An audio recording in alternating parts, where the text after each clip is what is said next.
Hello. I see someone just joined. Hi.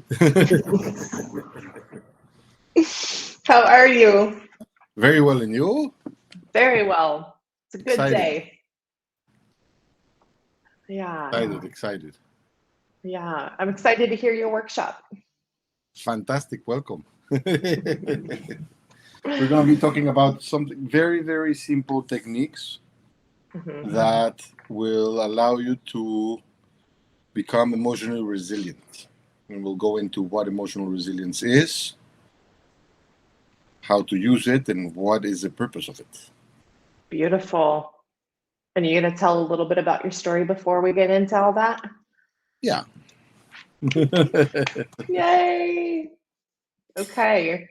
Well, I'm sure a couple people will be logging in a couple of minutes. So if Okay. you want to go ahead and get going or you want to wait a couple of minutes, it's up to you. We can chit chat a little bit and wait until other people join in. Perfect. All right. Perfect. Yeah. Tell me, Jamie, what do you think is emotional resilience? What do you believe? What is it for you? What beliefs do you have on it? Well, I think that I'm anxious to learn from you because I don't know that I could answer that. And so I'm really excited to hear, but I would think that it is the emotional response that you have connected to that emotional response. But I'm shooting from the hip. It's good. All answers are valid. So it's just Yeah, what we're going to do now as we start is just get out there what our beliefs are and what we think or we feel is emotional resilience, so that we get better acquainted with the term, with the terminology of it, and then the purpose of it. right. Joshua, welcome. It's nice to have you. Hi, it's good to be here. Thank you so much. Thank you for being here. Yep. Where are you joining from? I am in Nashville. Nice. Yes, I am Jamie's husband. Oh, great. Nice to meet you. Nice Wow, to meet that you. is fantastic. Fantastic. I've heard Very, you in the very nice to background a meet you. couple times, so This is excellent. Joshua, what do you believe is emotional resilience? what do I believe is emotional resilience? Yes. I believe emotional resilience is, if I were to define that, I would say it's probably having your emotions in almost an autonomous sense to yourself, meaning not that you can't express them, but you have control over them. Other things are influencing how I feel today. I observe it, I see it, but I'm ultimately in dominion of my emotional state. Mm-hmm. You were Yeah, asking? it has a lot. It has a lot to do with that. Thank you. That is a very valid perspective of it as well. See, that's the thing with the emotions. Emotions bring up perspectives, and that is the power of emotions itself. Think if we're talking from a point of view of quantum mechanics perspective, right? Emotions are part of our mind, but not our intellect. They're two different things. So emotions are really what inspires our intellect to pay attention and create thoughts. Thoughts are actually inspired on emotions. And by thoughts, we also create emotions. We tend to believe more in what we think than what we feel. Therefore, our emotions react to our beliefs and react to our thoughts. And they become really hard to control then because we get excited with what we're thinking, with what we're imagining, or we want to prevent certain scenarios from happening as we're thinking. And because we start feeling that, we get to identify sometimes with what we feel about those thoughts. And that's when we get a bit unstable. And we're like, we need to control emotions so that we can focus on those thoughts and where we want to go. And we can control the reality of where we want to go through the thoughts that we have. But as the more we try to control that and stay focused, the more reactive we get emotionally. Does that resonate? Yes. So every time we put an expectation, right? And we put an expect of something that we want to create, and we direct our thoughts in that direction, emotions start to boil up and to react to every thought that we have of that expectation, because our belief is set on that expectation. Now, what would happen if it be the other way around? What if your belief was set in what you desired to feel, and then your thoughts were inspired in what you felt? And the reason I'm bringing this perspective is because the physiology of how emotions influence our thoughts is exactly in that manner. Our thoughts are always an inspiration of our feelings. Mm-hmm. It's like when you want to buy the red car and you see that you have that strong emotion about that red car. So your attention brings that red car to your space every time there's a red car around you. That probably happened when you think of a car that you really want to buy and you feel emotional about that car, and you see it everywhere. Or for new parents, their firstborn baby means that everybody got pregnant at the same time, because all you see is babies or diapers or baby stuff all around. And you're like, well, the world decided to have a baby at the same time we did. What's happening is that your emotions, right, are actually igniting your intellect to point the attention into that which you are feeling. So sometimes we go with what we don't want to feel, but yet doing that invokes that feeling. So we say, oh, I don't want that, and we have a feeling about that. Oh, I don't desire that, and we have a feeling about that.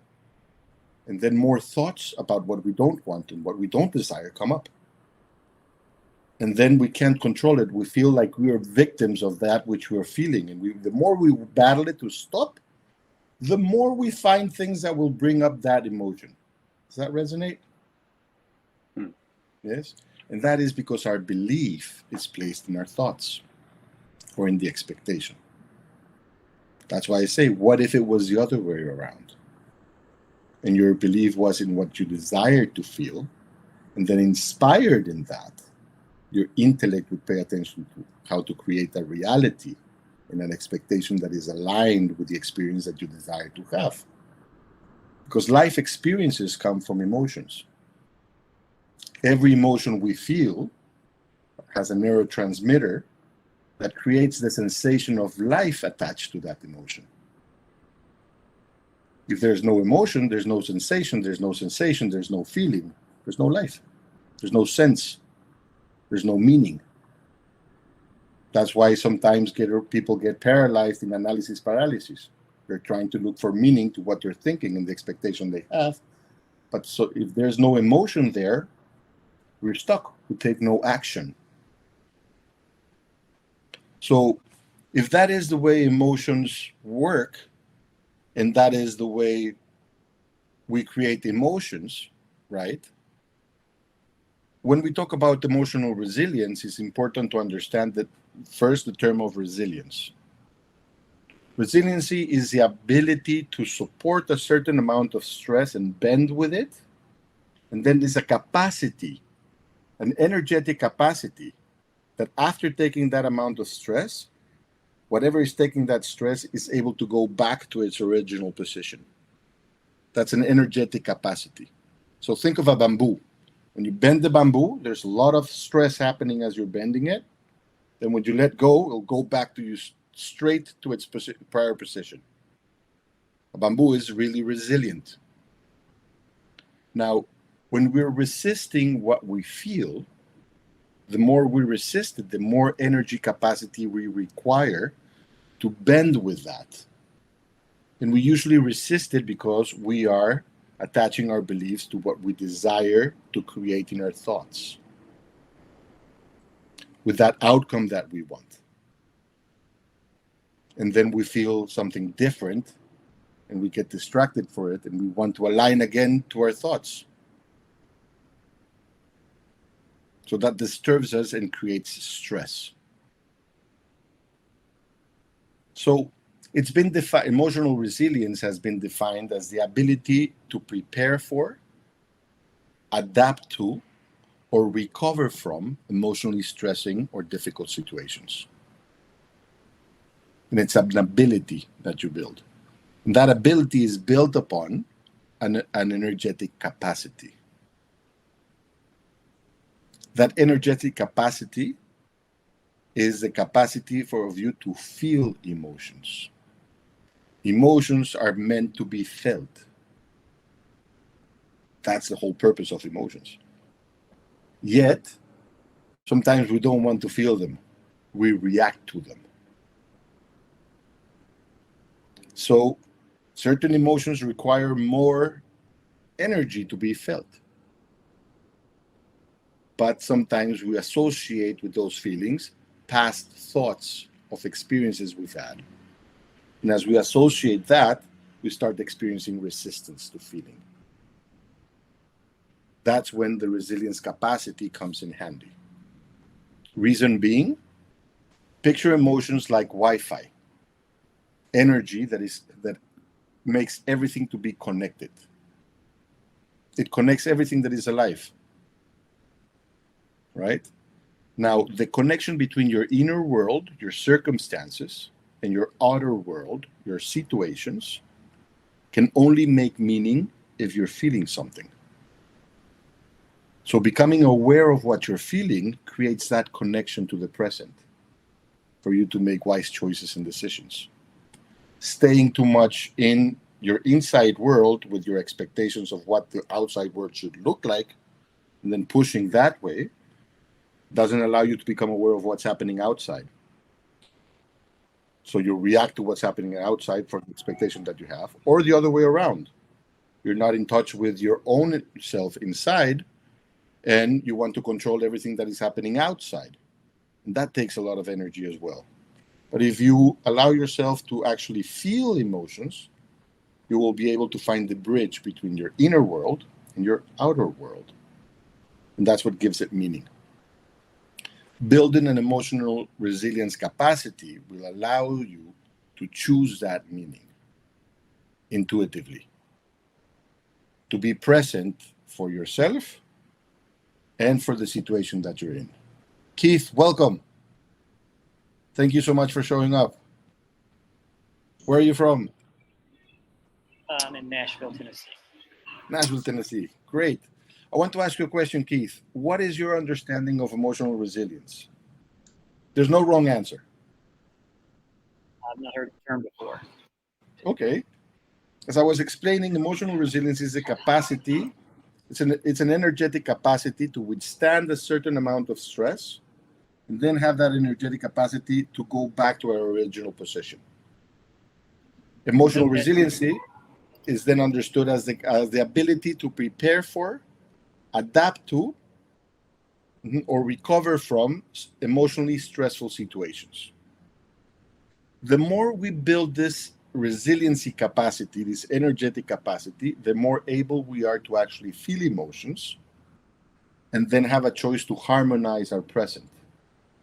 The less available energy we have to feel emotions, the less available we are to harmonize what's going on inside of us and what's really going on outside of us, giving us a sense of wanting to control, to manipulate, to strategize about how to make what we want happen. But when we actually give ourselves the opportunity to feel the emotions, then we find a way to wisely harmonize both worlds. But that requires an energetic capacity. That's where resilience comes in. To a certain point, if you are able to build enough a resilience capacity and feel all of the emotions, even those that have a certain attachment to because of certain thoughts that provoke them, maybe from the past that you have turned into lessons, then the more in touch or in tune you get with your intuitive capacity. And so many other abilities then start to develop. Okay, but for the purposes of this workshop, we're only going to go about how to build that energy up, to become really resilient and be able to auto-regulate our emotional response so that we develop the ability to respond for the emotion that we're feeling. instead of react to it or try to resist it. Okay? I will repeat what we started with, just so we understand how emotions work. Imagine that your intellect is a genie, just like the Aladdin lamp, and the genie comes out. And whatever you're feeling, that genie shows you. Your attention capacity is directed by the inspiration of your feelings through your intellect. And then from the reaction of your feelings to your intellect. So it's like a two-way street. We create emotions by what we believe in our intellect, and we create images in our intellect by what we feel. Mm-hmm. What we call practical intelligence arises through intuitive information, which is emotions. So when we have enough emotional resiliency capacity to choose what we desire to feel for a specific purpose, then we're able to inspire our intellect to have practical intelligence and perform on it practically. That usually happens when we're really in tune with what we're doing. Like when you're really connected and time vanishes and you're in a flow, what everybody now is talking about, the flow state, that is what is happening when we're in a flow state. Practical intelligence is just flowing through our intuitive capacity to feel emotions and be able to harmonize our inner circumstances with the outer situations. And we're fully present. And we have enough available energy, not only of our own, but of the field that we all inhabit, for that to just flow. So beginning with learning how to auto-regulate your emotions, right, will allow you to build that resilience capacity to a point where you can be in a flow state and be fully present. So far, so good. Do we have any questions? Yes? Okay.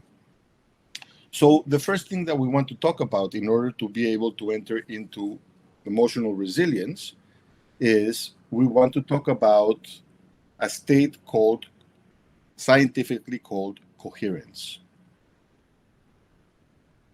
Coherence is a state of being in which our heart is able to connect, the neurons in our heart are able to connect with the neurons in our brains. It is now scientifically proving that there's actually more signals traveling from the neurons in our heart to our brains than the other way around. And those signals are intuitive signals that have to do with the vibrations that we are creating and that we're exposed to through our emotions. Then by meaning, we create the feelings of it. But first, they're just emotions.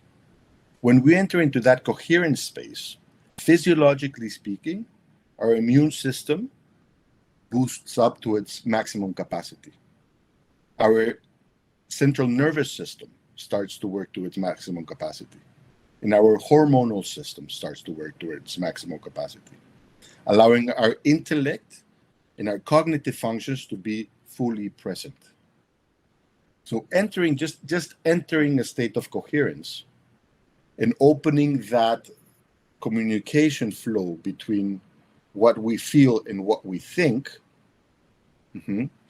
just entering there starts to create energy. Now, how do we enter there, right? That's a following obvious question. But in order for us to enter there, we have to understand something else, and the polarity of emotions.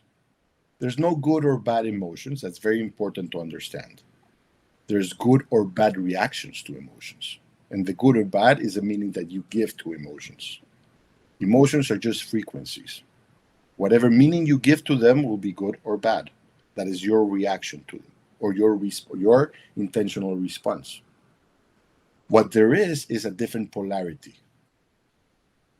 Because the polarity of those emotions either are being felt by your own energy or by connecting to the energy of the field that we all live in. When you connect to an emotion from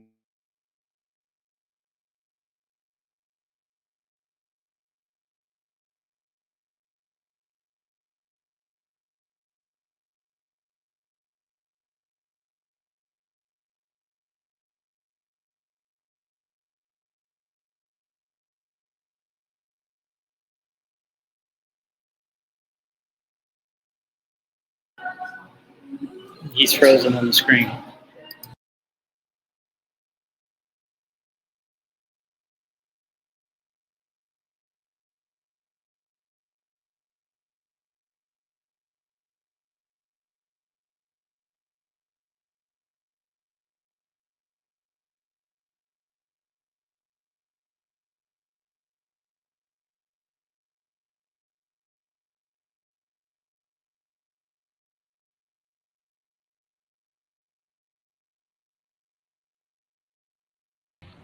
Okay, I'm back.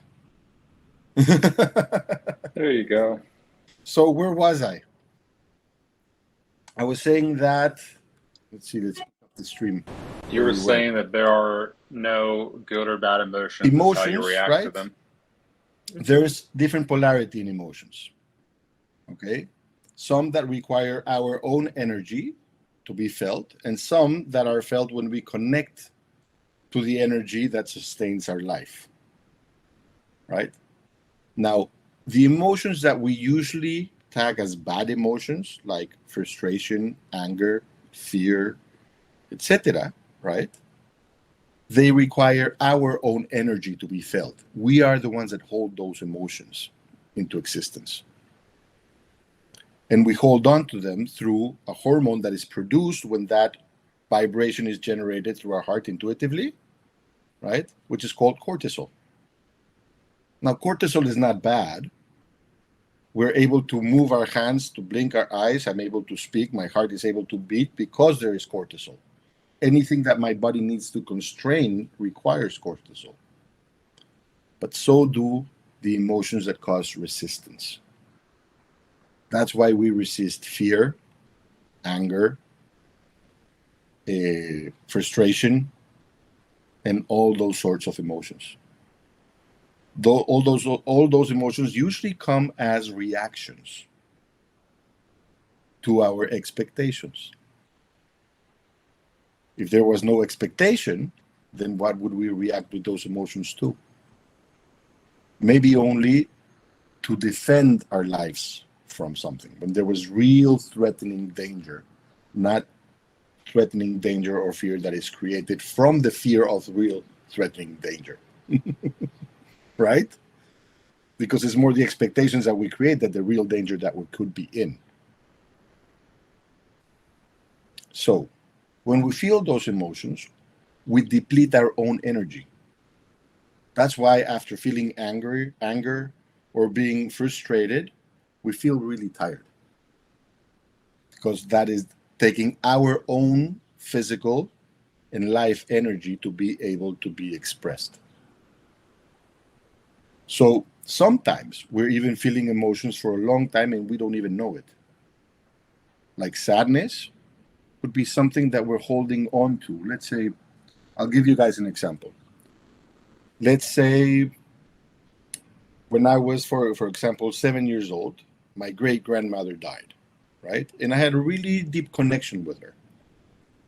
She left, and the meaning that I get to that moment was a lot of sadness. And somehow I keep on holding on to that sadness, right? It doesn't show up in the surface. But every time I see something that resembles the meaning of my great grandmother, I get sad. So long as I'm holding on to that emotion, there's a depleting energy going that way. So I need to build more energy in order to be able to hold on to that emotion. And that is depleting my emotional resilience capacity. So what happens when we're holding on to a lot of expectations with the cortisol that we have? And we're holding on to all those emotions that are holding on to those expectations, that are resisting any emotions that could contradict what we want or the expectations that we have. There's a lot of energy in sustaining that. And that is constantly depleting our emotional resilience, our ability to actually feel emotions and harmonize our circumstances with outer situations. When that's held on for a long time, it can create an acid environment inside of our bodies. We know what happens when we sustain cortisol for long periods of time. We get dis-ease. ease, no ease, basically. Right? So if we want to create ease, we have to be able to be resilient. And that means be able to feel that whole emotion, be able to feel that sadness. It's okay to feel sadness. It's okay to feel anger. It's okay to feel frustration. It's just an emotion. Scientifically proven, the emotion won't stay with you for more than 90 seconds. But if you identify with it, if you make meaning of it, it can stay with you all of your life. Let's say, for example, this cup. Okay? If I hold on to this cup for 1 hour, I'll be probably okay. I have enough energy in my body to hold on for an hour. If it's 3 hours, my fingers might start to hurt, but my arm might be okay because there's a different capacity of energy in my fingers than in my arm and my elbow. So little by little, the energy is going to start to deplete in my hand, then in my arm, then in my elbow, then in the side of my body. Then my whole body is going to have to bend after 3 days of holding it in order to continue to hold it. Now imagine me going about my day, right, and still using all that energy to hold this cup all the time. That's going to start influencing who I believe I am. And I'm going to probably have to build an identity to be able to hold on to it. So I'll be the man with the cup. Or the man with the grunt, emotionally speaking, right? Because I'm holding on to it. Now, what if emotions were only there purposefully? Our bodies are here purposefully, right? We know we're not our bodies, but we know our bodies are a vehicle for us to live. Therefore, we can give purpose to our body parts. I can give purpose to my hand to hold on to this watch, look at it, and then put it down, and I'm not holding on to it anymore. We've learned to give purpose to our thoughts as well, right? We've learned to give purpose to the multiplying tables, right? So when we want to solve a financial situation, we recall the multiplying tables, we use them, then we let go of the thought. We're not continuing to multiply all the time. We don't have to hold on to it. We know it's available, right? What if emotions were exactly the same way? And we could give purpose.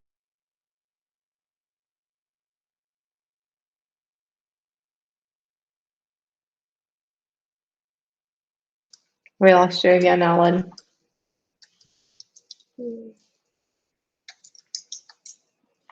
I'm back again. What if emotions were the same way? Yes, and we could give purpose to emotions. Mm-hmm.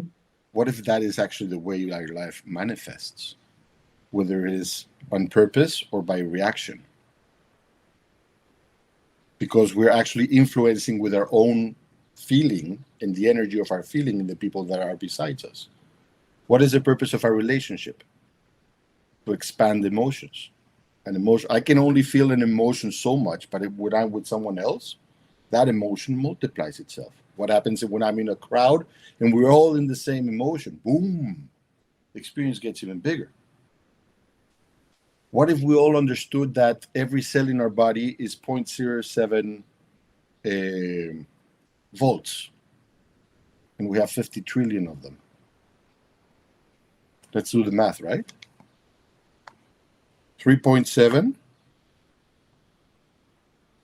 0.07 volts times 50, 3.5 trillion is times 1,000 million. 3.5 thousand million volts in our body. That's 3,000 more times than a lightning bolt. That's how much energy our body is capable of. Isn't that amazing? So is that light holding our light beings in there so that we can actually live in this earth, in this 3D dimension? This might sound too spiritual to understand, right? But we're not human beings trying to have a spiritual experience. We're actually spiritual beings having a human experience. And being emotionally resilient is bringing that spiritual being into physical life. Not the other way around. Not trying to relieve yourself from life by having a spiritual experience.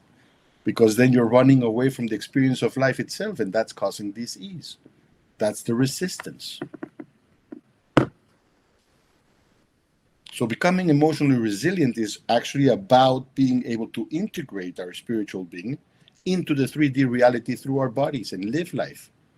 What could be so more magical than just having an experience for everything we feel?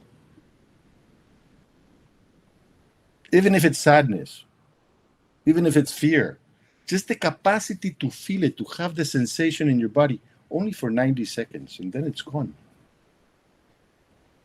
If you look back at your life and you look at the most emotional moments of your life, how long do they last? But those are the really meaningful, right? They only lasted about 90 seconds, intense. Then you want to hold on to them. And you want them to repeat, or you don't want them to repeat ever again. But if you hold on to them, they'll keep on repeating.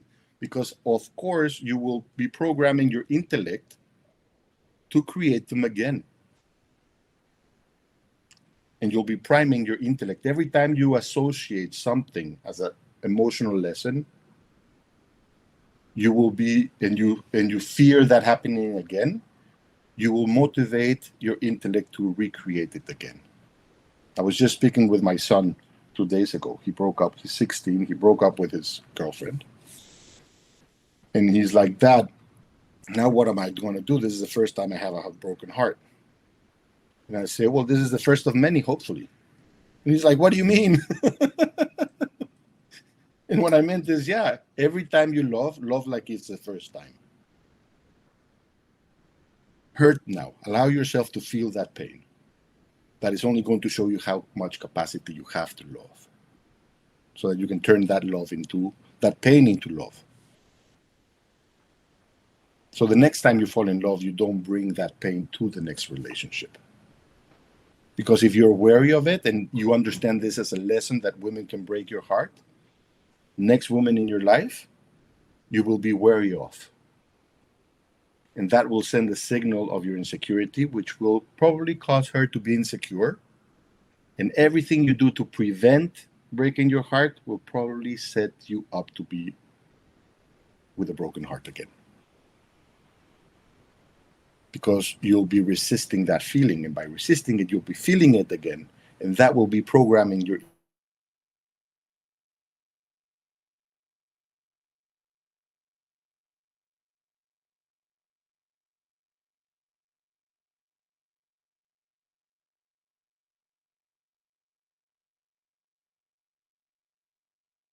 back. That will be programming your intellect, right, to bring to your attention everything that can cause for you to have a broken heart again. So most probably you will have another broken heart. This is very important to understand. We sort of take like, oh, now I know, and we build emotional experiences into life lessons. I have bad news for you guys. Emotions are 100% circumstantial. They are not situational. If you generalize an experience with an emotional attachment to it, you will make them situational. And you'll recreate them over and over and over again until you let go of them. And they will be depleting you. So building emotional resilience is very important because we're able to feel, get the full awareness of the emotion, so that we can harmonize our inner circumstances with our outer world, right? And then live in the present and let go. And that gives us a full, wholehearted, courageous life experience. The ability to prepare for, adapt to, and recover from emotionally stressful situations. Any questions so far? Well, I have a comment. I can't hear you. Can you hear me now? Hello? Oh, I can't hear you. That's weird.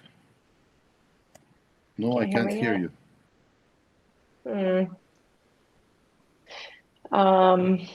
Turn your volume up on your computer, maybe? No, can't hear you. Write it down in the chat box so that we continue. Show must go on. We'll do the best we can. We'll harmonize it, right? Yes. Yes.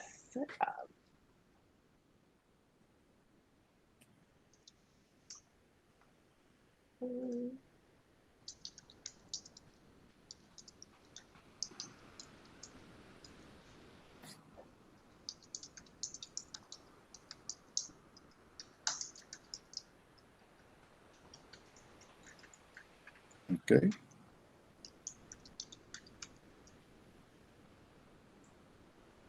I think people identify with the emotion from when they were first diagnosed. Exactly. And that is actually what keeps the diagnosis alive. I can tell you a brief story of mine having to do with that. So thank you for bringing that up, Jamie. I was diagnosed with a prognosis for 3 to 6 months. I was told, from your condition, we've never seen anybody come back. So get your stuff together, pretty much. My immune system was at flat. So I couldn't be hospitalized because I could easily catch anything. And I was just sent to shut down in a room.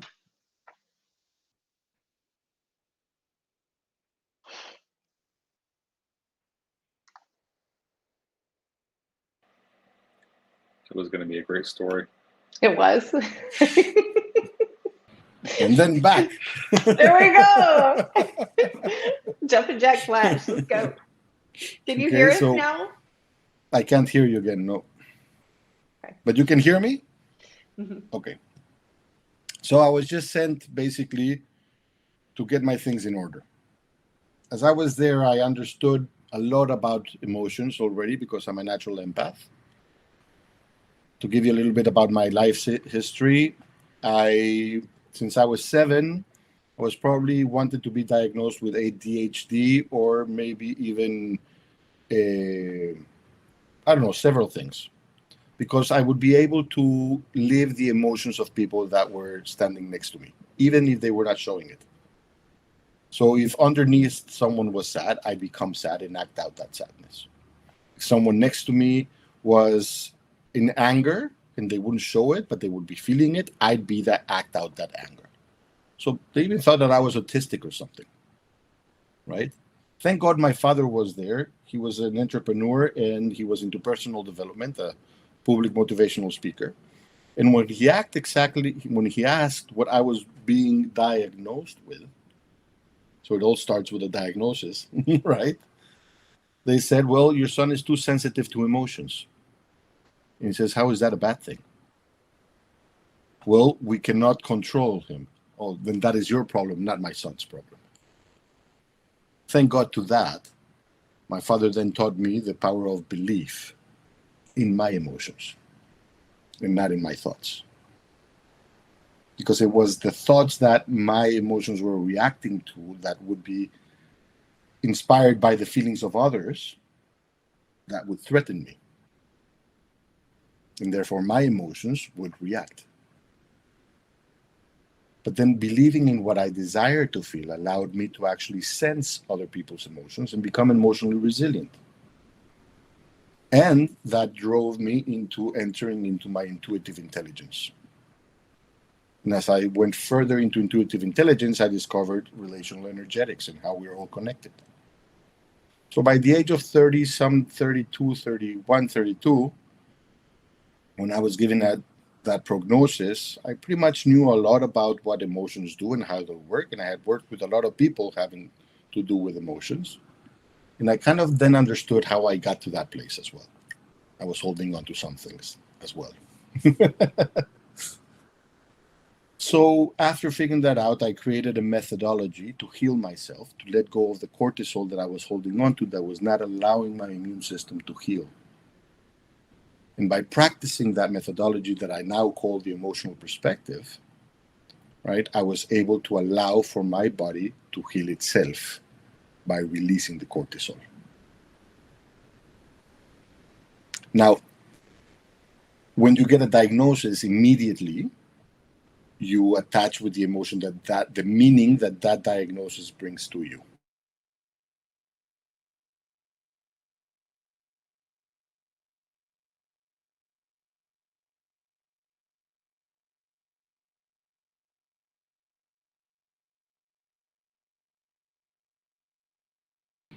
We're back again.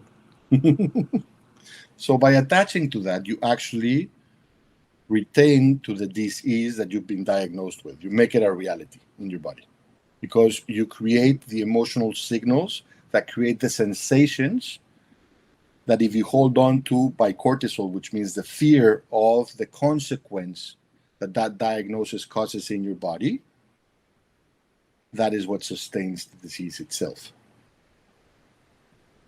And it becomes a chronic reaction to it that then starts to create all the other symptoms of it. As you're being told, oh, you will probably experience now that. You will probably now experience that.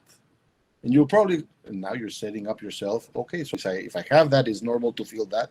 You normalize it, that even extends it even more. Because your intellect is creating that. Your intellect is the most capable system in the universe. It's connected to everything that is possible and available, was created or could be created. Your body is a universe in itself. Your physical body and your physiology, and now we're going to go back to coherence and how to step into coherence. Your physiology, right? It's a system of its own. You have no say in that system, but you have influence over it. You don't have control over it, but you have influence over it. With one very single, very easy thing.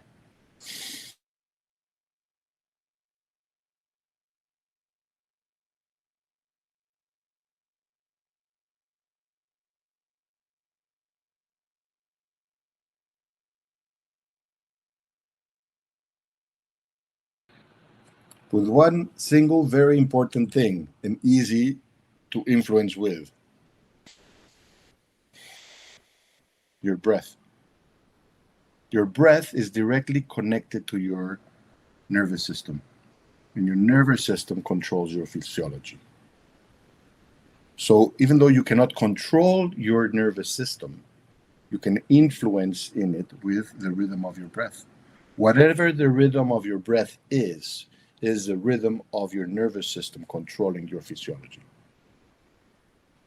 Yet, our breathing is connected to our life experience, and our life experience is connected to the emotions that we feel. So if those emotions are reacting to the ideas that we create and the concepts that we want to create or that we want to prevent or that we get emotional excited about, our breathing is all over the place. So is our nervous system. So is our physiology. I think people might, and then carry that. Well, when I went to trauma, I had to tell myself to breathe again. Exactly. It was like I forgot how to for months. Mm-hmm. So there is a way to enter a state of coherence through breathing. And this is when it gets really exciting because once we are in coherence only through breathing, we're able to become aware of our emotions, becoming more resilient to be able to feel them, and instead of reacting to them, if we build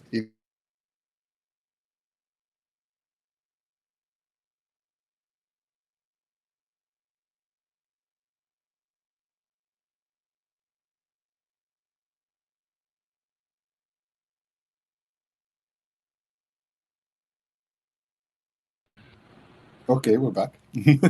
If we build more emotional resilience capacity, we're able to feel those emotions coherently, right? And then, to a certain degree, start giving purpose to them. There is what is called the law of the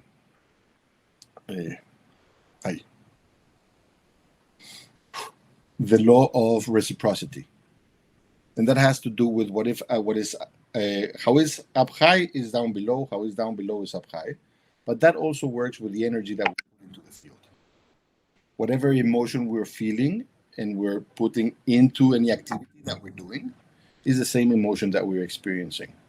Once you build your emotional resiliency, you're able to actually choose what emotion, energy you're investing into your life so that you're able to experience that.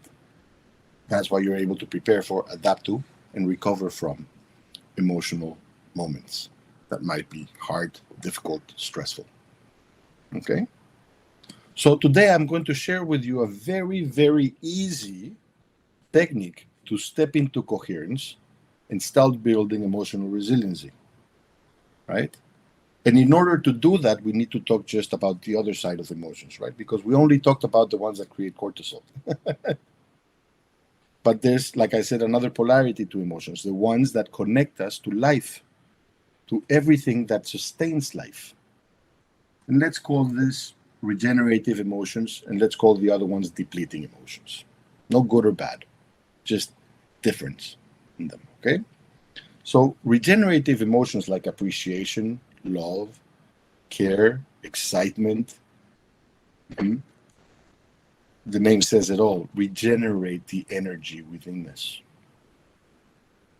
It's been proven that feeling these emotions for long periods of time and practicing these emotions, like for example, gratitude, creates even further cell regeneration, healing, physically, biologically, emotionally, of course, because it's the first stage of the physiological. So if we want to step into regeneration, the regeneration of our own body, we want to practice regenerative emotions. But if we practice them from a coherent state, then that exponentializes the energy that becomes available. And your 7 volts have the potential to be those 50 trillion volts.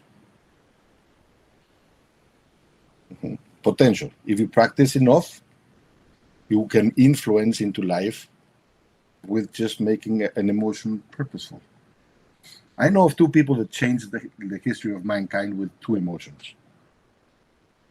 I'm not religious, but right now, Christianity is based on love, and Jesus Christ gave purpose to love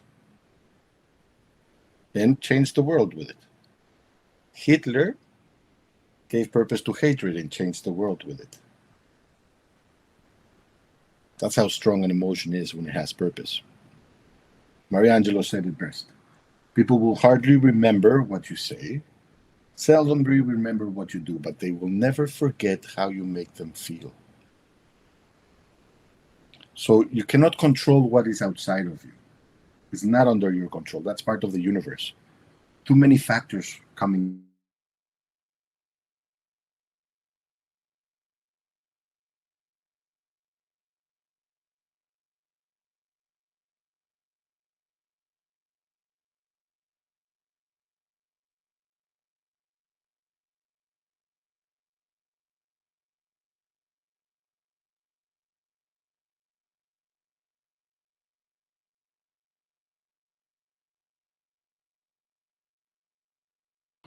And we're back. So too many factors coming in there, right? We cannot control everything that happens outside of us, but we can certainly influence it. And if we only pay attention to influence that, then everything changes. And if we influence it from a regenerative emotion, right, we start to influence it in the way we really desire to experience it. And then our thoughts are influenced by that emotion and start creating outer situations that reinforce those positive, those regenerative feelings. Okay, so today I'm just going to share with you one very easy tool to practice emotional resilience, and it's called heart-focused breathing. This tool was created by the Heart Math Institute. There's more than 30 years of scientific studies behind the effectiveness of this tool to build emotional resiliency. And you're going to be able to experience immediately what it's like to be coherent. and invoke the power of an emotion, a regenerative emotion. So you guys want to do that? Yeah? Okay, so I'm going to guide you through it. It's really, really easy. It's as easy as breathing. So let's start breathing a little bit slower and deeper than usual. Give your attention only to the sound of your breath. Just listen to the sound of your breath as you're breathing.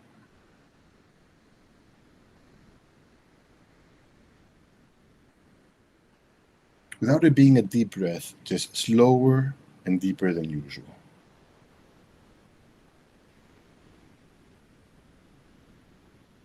Okay. Now, give your attention to your chest area and to the feeling of your breath. And allow yourself to feel your breath as you inhale and as you exhale.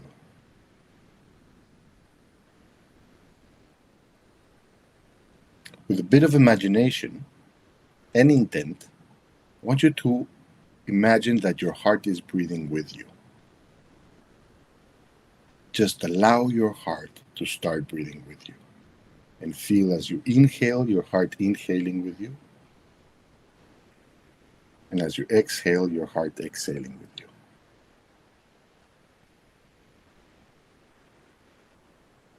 And appreciate the sensation of your heart breathing with you.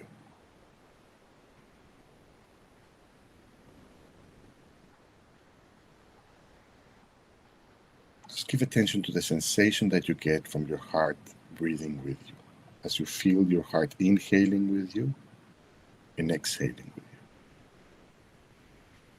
Now, I want you to remember a moment in your life of great gratitude. And allow yourself to remember that gratitude and feel it. As you're feeling that gratitude with a bit of intent, place it in your heart as you're breathing with your heart. Start breathing that gratitude. Allow yourself to inhale that gratitude, that energy of that emotion of gratitude, and exhale that energy of gratitude. And now appreciate the sensation that that creates in your body. You may feel that it is exponentializing the sensation of your body on gratitude. Just continue to breathe with your heart that gratitude.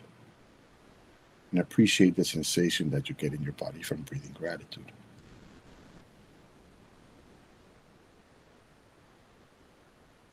Let's do that for the next minute.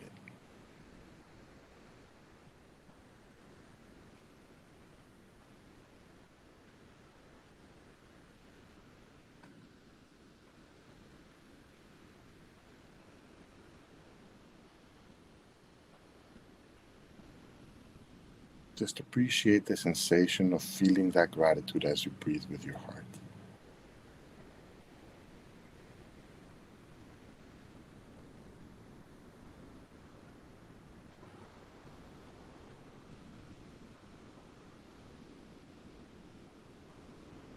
You might appreciate that your intellect is quiet now.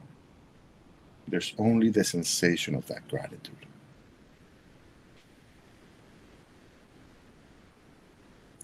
As you continue to breathe with your heart in that gratitude, become aware of your surroundings, of your five senses, what you smell, what you hear, what you're touching. Do you feel yourself more present? Your intellect is now at ease, because what you're trusting is what you feel.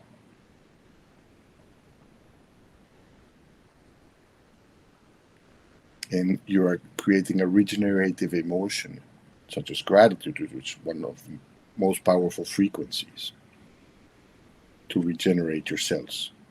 Your immune system, right now, is at its maximum capacity. Your hormonal system is at its maximum capacity, and your central nervous system and cognitive abilities as well. So you're fully present. Can you feel the connection to yourself and to everything around you? It's like there's nothing that can disturb you in this when you're in this state. Even if something was to interrupt you, like all the times we got interrupted, right? We're still connected. So we're able to harmonize whatever experiences come our way because we are in the present. We're harmonizing our inner circumstances with the situations we're in. Now, what's so amazing about this technique right now is the first time you experience it. So yes, it takes a little while to listen to your breath, feel your breath, then put a bit of intent on breathing with your breath and imagination, and invoking a feeling of gratitude and feeling that gratitude as you breathe. Right? But it's as easy as breathing. The more you practice it, the easier you can invoke it in the moment. You can always use this to start with. You can always use this technique whenever you get anxious, emotionally, like something is going to happen that you get nervous for.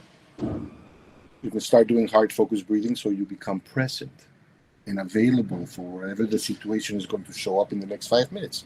You're probably going into a meeting. You're going into a doctor's meeting. And you have no clue what the doctor is going to tell you, but you want to be fully present for it. Do heart focused breathing. I use it to sign contracts. Has it ever happened to you that you're about to sign a contract and you want to read it, but there's so many things happening at that time that you can't really just read.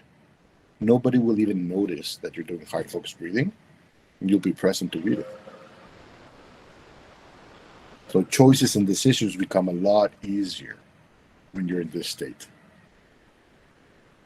Now, you can also use, if you really practice it and you master the technique, you can even use it to adapt to situations as they're happening. If an emotionally stressful situation is happening, you can start doing heart focused breathing, and you'll be able to adapt to what's happening in the present instead of reacting to it. And you override any ego reactions to it. Or when you want to be able to recover from. So let's say you got into an argument or a really strong emotional moment, right? And you're going on about it and on and on and on and on, that inner dialogue that is depleting you emotionally. Sometimes you don't do anything in the day, but just think about things and all the emotions that brings to you, and that depletes all of your energy. When you're in that state, you can also start doing heart focused breathing to allow yourself to come back to the present, right? And stop the depleting of your energy through those emotions that are just happening inside of you because you're holding on to that experience. So that would allow you to let go and come back to the present. That is a first step to become emotionally resilient. There's much more to do with emotional resiliency, but this is a first step that can allow you to prepare for, adapt to, and recover from emotionally difficult or challenging situations. And the more you practice it, the more you'll get in touch with your intuitive intelligence. And then that is a whole nother course that we can step into. So I hope you guys like this workshop. If you become interested in knowing more and want to know how you can use this technique for with so many different scenarios in your life, right? And you want to build this emotional resiliency capacity, I encourage you to contact me, and I'll be glad to see what's available and possible to work together. Thank you, Jamie. Thank you so much, Alternative Healthcare Solutions. Thank you, Joshua. Thank you for being present so that I can be present. It's amazing to be able to show up when someone shows up. It's a wonderful experience and an opportunity to connect and to share what's possible and available, right? So I hope you guys enjoyed it and you took something important from it. Do you have any questions? Let's see if I can hear you this time, hopefully. No, I don't know why. That is so weird. No.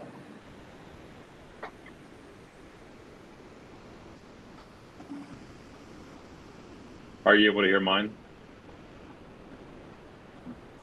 Turn on your CC on. Oh, enable captions. Okay. I can see my captions, but I can't hear you. I can't see your captions either. No, I just read your lips right now.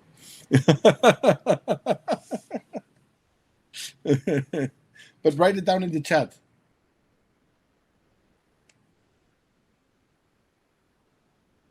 I guess as we move further, we'll be. Thank you. You guys are amazing. Thank you so much for having me. It's a real pleasure.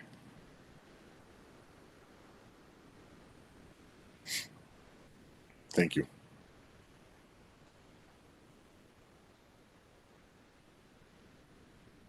Okay, bye-bye. And thank you so much for the opportunity. And like I said before, if you watch this this workshop and you want to practice more and you don't want to find out what's available to you with emotional resilience, intuitive intelligence, and relational energetics, and the quantum possibilities into the quantum mind, please reach out. I'd be glad to help within the community, Alternative Health Care Solutions. Thank you so much.